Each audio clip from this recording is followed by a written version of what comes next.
Hi, everyone. Thanks for joining us here at Book Blather. If you're new here, I'm Dave. This is Olive. And we have traditionally mostly talked about books, although we have recently started to expand into other things and other media in particular.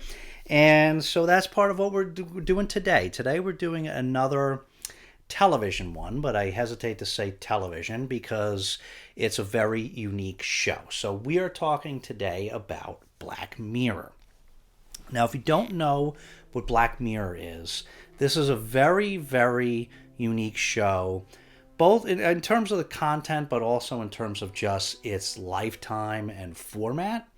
So its show has actually been around a while, although there aren't that many episodes. It originally started back in 2011 as so it's a British television show that started. It was on public television for its first two seasons back in 2011 and 2013, and then there was a single episode special, I think at Christmas time, and then after that it moved to Netflix.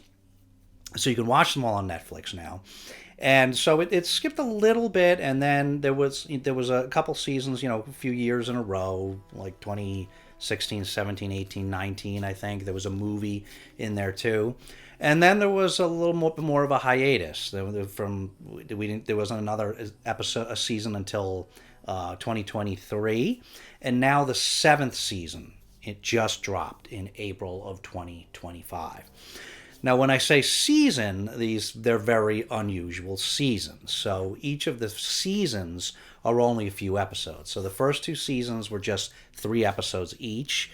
There was that special I mentioned. And then when it moved to Netflix, they bumped it up a little bit. A couple seasons had 6 episodes apiece. And then it dropped back down again. And there was 3 episodes, and then maybe, 5. And anyway, this last one is back up to 6 episodes again. And part of this is the episodes themselves are actually kind of like little mini movies. So this is an anthology series. It's not a continuing series. Each one is an individual isolated episode, and they are, like I said, little mini movies, and they range anywhere in length from about 45 minutes to an hour and a half. And what the content of the show is if you like the stuff we talk about on this channel, you would probably like this show because it is basically a little bit of hot sci-fi, a little bit of disturbingness. It's basically all of these episodes or pretty much all of them are centered around. They're a little bit futuristic. They're centered around a technology that is slightly more advanced than ours, just like one step ahead of ours. So it's kind of a technology that you can see coming down the road. So it's very realistic in that way. And each one is set in this sort of very short future society, often somewhat dystopian. And it's always, a bit of a commentary, on identity or social, some kind of social commentary. And the shows often really make you think, and they sometimes can be unsettling, and stick with you for a while. So today what we wanted to do, at least for this first one, we figured we would talk about the latest season that just dropped, which was season 7. And this had 6 episodes. And because they're like I said, they're these individual little mini movies, or not even so mini sometimes, almost a full-length movie. We thought we could go through those and just give you a little bit of a taste of what each of these were, just like if we were doing mini movie reviews, and whet your appetite and try to get you interested in this, because we did very much enjoy season 7, as we've enjoyed all of them. So basically what each of these are, to give you a flavor, is the first episode. This was one that was under an hour, and this one, or I think it was about an hour, and this one was called Common People. And this episode is one that this just dropped, so you're just hearing about this now, that has actually caused a lot of people to cancel their Netflix subscriptions because the episode was so upsetting. It was very, very disturbing. It was an excellent episode, but it was a very disturbing episode. And what this is about is it's about this couple that is, just barely, getting by financially. She's a teacher, and I forget what he does, but he does, I think, construction, and so, they're making it, but things are always tight. And then she has a brain tumor, and so she is essentially, this happens early. She essentially almost dies, but he is approached by this company called Rivermind, and they have this cutting edge technology where they can basically this part of her brain, they can basically copy it, and then so they can cut this out and replace it with some tissue where they can kind of superimpose it on that tissue. I think that's basically how it worked. And so, but this stuff has to be kept on the cloud, and so they offer this service, for a price. And so he does it, of course, because otherwise his wife, I think, is going to be in a coma for the rest of her life. So he decides he's going to bite the bullet, somehow afford it, and opts to do it. And so, of course, I don't that's the most I'll tell you because I don't want to spoil this. But obviously, this dependency for her livelihood leads to a number of different things. There are a number of developments, a number of escalations, and some very difficult decisions that have to be made as a couple. And their life becomes very, very, very hard because they are reliant on this technology. So it was excellent, but it was a gut punch, and it was really, really, really disturbing. So you got to be prepared for that going in, that you might get upset by the time you get to the end of the episode. Okay, so the second episode was called Bête, Noire. This also really good episode. This was under an hour. And this one was about, we follow the main character, maybe Maria was her name, and she's a successful, I don't know what you call them. She creates the recipes. She's kind of high up at this chocolate company, and she creates these recipes. Has been very successful at it. And while she's there, they bring in this low level. I don't think she was interning. I think she was a new low level employee, and she wasn't aware of it. She wasn't even aware that they were hiring at the time. So what she meets her, like in the bathroom, and says, "Oh, there's some mistake. We're not hiring." But it turns out her boss was hiring, like behind, without telling her. So she, starts off being a little embarrassed by that. But what complicates it is that this person that's getting hired she knows her from school. And it was a girl in school that had kind of, our main character, Maria, I think it was Maria, it was somewhat popular, and this girl was not. And she got teased a bit, and it was somewhat of an outcast. And so when this woman starts working, she is at the chocolate company. She's very polite, but suddenly some things start to happen. It starts with, I think the first thing that happened was, I'll just tell you this one so it's not a spoiler. She sends some instructions. She's not happy about this person being there to begin with because she didn't think they were hired. They didn't needed to hire, and this is someone from her past, and so she's already on edge about it. And then she sends her an instruction by email with ingredients, and she's very sure exactly how she wrote it, specified this ingredient. And then it gets not used with that ingredient. It causes a major problem, and when they go back, she insists that this girl is wrong. And they go back and they check the email, and turns out that she was wrong, and she can't wrap her head around it. She is sure. And so things like this continue to happen, and it's almost like she kind of experiences her own personal Mandela effect, where things are happening and they're not the way that she remembers that they were. But it's really just her that this is. I'm going to not say any more about that because I don't want to misspeak and I don't want to spoil. But so it leads to some really tense stuff, and it has there's basically like a physics piece of this that is why all this is happening. That's pretty cool. It's pretty for if you love like the real hard science fiction stuff. There's a little bit of that there too, but it's not complicated. So it was a really good episode. Okay, the next one was episode 3, I think, was Hotel Reverie. And this was a longer one. This one was approaching an hour and a half.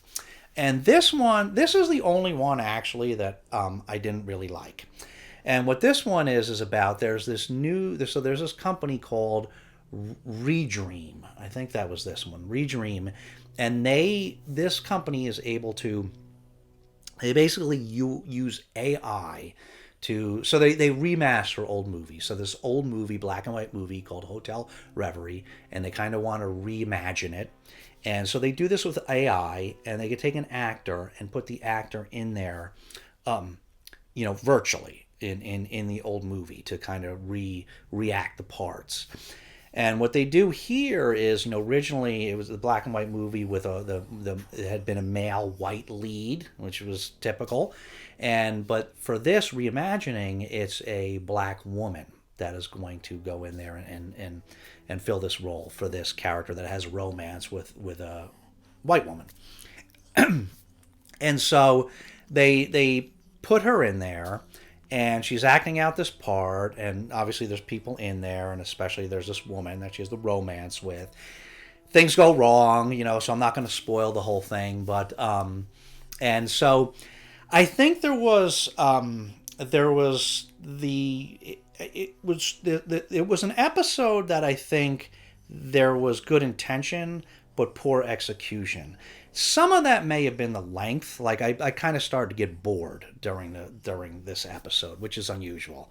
But it was, I think they were trying to do a lot in terms of, just identity and I think, some roles of sex and roles of sexuality and sexual preference in the context of this, virtual world. And I think they were trying to do a number of cool things with this, and I think they just didn't execute it very well. And so I actually really didn't like the episode very much. I mean, other people might. Maybe if you're a movie, like really into movies or something, or old movies, you would find this more appealing episode. I kind of got bored. It's the only one that I would say that I didn't think was worth watching, actually. But, you should try it for yourself and see what you think. So the next episode, what was the next? Oh, the next episode was Plaything. Really good episode. Another really good one. And I keep saying episode, but again, kind of like mini movie, And this one was about, it starts off, we see two different times. And so this one came in at a little under an hour, this one. And this one was about this guy. It starts off with this old guy, he almost looks like a homeless person that goes into this convenience store and tries to steal a bottle. And so he gets arrested and taken in and questioned by these two investigators, like a hard-ass detective and a more sympathetic psychiatrist. And they're questioning him. And he is, you learn he's not there by mistake. And you see flashbacks. You see him now as he's talking to the detectives, and constant flashbacks to, lead why he's there. And it is all tied back to his experience with a video game, quote unquote, from many, many years before. So the flashbacks, you see him as a very, very young man. Very, very young, like maybe 20 or 20-something. And he is a reviewer for a computer gaming magazine. And he gets called to meet this crazy genius that is, working for this company again. Like they sprung him out of the psych ward or whatever, and he's working for this one. And he has this quote-unquote game that he wants this reviewer to look at, and in particular wants him to look at it. And so I won't spoil the episode, but he takes it and he looks at the game, and there's obviously more going on in the game, and he is very attached to this game, obviously throughout his life, for important reasons that I won't give away. So now he's here talking to these detectives because it's still all part of his life and purpose being wound up with this game. So really, really good. Really, really good episode. I won't say more than that. So the next episode was called Eulogy. And this was a very emotionally moving episode. So again, little future technology based, but there was a lot more tied up in the internal turmoil. And so our main character, he gets visited by someone from a company called Eulogy, and basically they contact him to let him know that someone from his past passed away, and that he hasn't seen in many, many, many years. But you learn relatively early that this is somebody that is a woman that had been very important to him.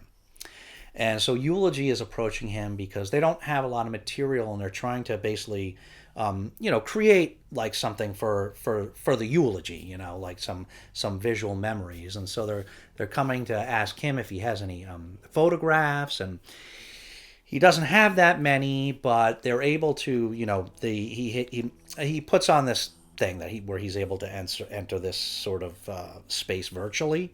Again, it's another virtual space episode. He's able to enter this virtually, and there's a guide there who's also significant. But there's this guide there that's walking him through, and basically where he, in a virtual space, can further explore these photographs in like 3D real time to try to pull more out of the scene, so that he can recollect some things or see some things that he hadn't noticed back then all those years ago, but now will make some sense. And so he goes through this, and throughout his going through this, he experiences a lot of really conflicted emotions, because this is somebody that was very important to him, but also someone that he felt very betrayed by, and still all these years later has never gotten over. And he's going through this, but as he goes through this, ostensibly to be collecting these memories to help Eulogy put together this, this eulogy thing, he learns some things, and he learns some things about himself, about the way he approached the situation, and some things that he did not know about until he goes through this experience and exploring this stuff deeper. So it was emotionally upsetting, but it was good. It was good. And then the last one is, this was called USS Callister Infinity. And this is to the exception to what I just said before about this is an anthology, and that all of these episodes are isolated episodes. There's a lot of Easter eggs in them from different episodes, so they kind of like connect things that way, but they're isolated episodes, except for this one. So if you are going to watch this season 7, you can go right into season 7 and watch these. Like I said, you don't need to see any. They're all individual stories, except this episode. This episode, if you're going to watch this episode, the season 7, episode 6, you should first go watch season 4, episode 1, which is called USS Callister. Because this episode in season 7, USS Callister Infinity, is basically a sequel to that. So what happened, what the season 4 episode 1 was about, that you're going to go back and watch first, it was a very cool episode. This was about, again, another one based in virtual space, but this was about in a video game virtual space. So this is about this company, and in particular this guy, Robert Daly, that works there, and he is the technical mastermind behind this. Very awkward, but he's a technical mastermind behind this. And he has created this incredible, massive, multiplayer online world, virtual world, where you put on the headpieces and you go in and you play virtually, you know what I mean? And but it's this massive multiplayer space world. And it is modeled on, called Infinity. And it's huge, and it has made them rich. He has a partner who's more of the businessman, who's kind of a jerk, and it has made them rich. And he has modeled all this on Space Fleet. So he is a real space. He's obsessed with Space Fleet, which is basically a play on Star Trek. And so he loves Space Fleet. He has all the tapes and all the toys and all the paraphernalia, all that stuff, and he's obsessed with it. And so it turns out, so our main character, she's a new hire, and she like idolizes him because he's a genius in the field. But through her experience, we find out he has created his own little pocket universe. That's his Space Fleet universe. And in that Space Fleet universe, I don't think this is really spoiling too much. It kind of, I mean, you see this very early. He basically also have another technology where they're able to take DNA and replicate those people, digitally. Using their DNA, they create a digital version of them in the universe. But he has his own little isolated pocket one that he has put people in, that he acts as a Space Fleet captain. And so he's got his issues and he's troubled, and so we learn about this through this new young woman employee who idolizes him. She goes through this experience with all this, with the company and the online world and all this kind of stuff, and I'll leave it at that. But it's so this one, it's a long one. This one was well, I don't remember how long the original one was. So, but I think the original one was long too. But that one, I'm not going to tell you any more about it. But based on how it ends, Infinity still exists, and so this one in season 7, episode 6, USS Callister. That's the ship. That's the Space Fleet ship that he created. This one is a continuation of that, and I can't say too much about it because I don't want to spoil the first one, but it's really, really cool. Most of it takes place in the online world again, but of course there's some interaction with the outside world. Really cool how they do all that. The inside world thing is really action-packed, and there's a lot going on, especially if you like stuff like Star Trek or Battlestar Galactica or stuff like that. You would like it. Really cool, very action-packed, a lot happening. I mean, it's an hour and a half, this episode, the season 7 one, the sequel.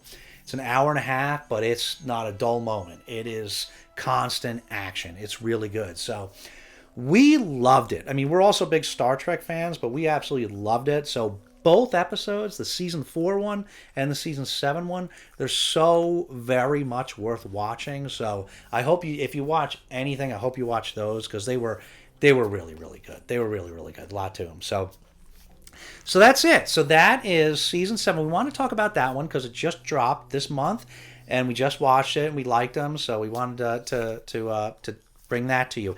If you guys liked this, if you want us to do more of these, let us know, and we will happily do. We loved all the other seasons of Black Mirror as well. Not everybody loved every season, but we loved them all. So if you want us to do more of these for the other seasons, just let us know, and we will happily do it. So we don't want to do it if nobody's interested, but let us know. So, okay, so that's it. Let us know if you are a fan of Black Mirror or if you think you might try it now.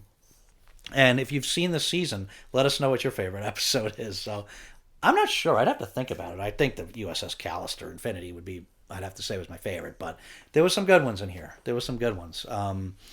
Uncommon People, first episode, amazing, even though it was so disturbing and upsetting. But so yeah, so let us know. If you don't have anything substantive you want to say, you can always leave Olive a puppy emoji because she does always like to see those. Right, Olive? You going to pop up and say hi to everybody? Yeah? Okay, so. All right, everyone. As always, thanks so much for watching. We'll see you again very soon. But in the meantime, take care of yourselves and each other, and we'll see you next time.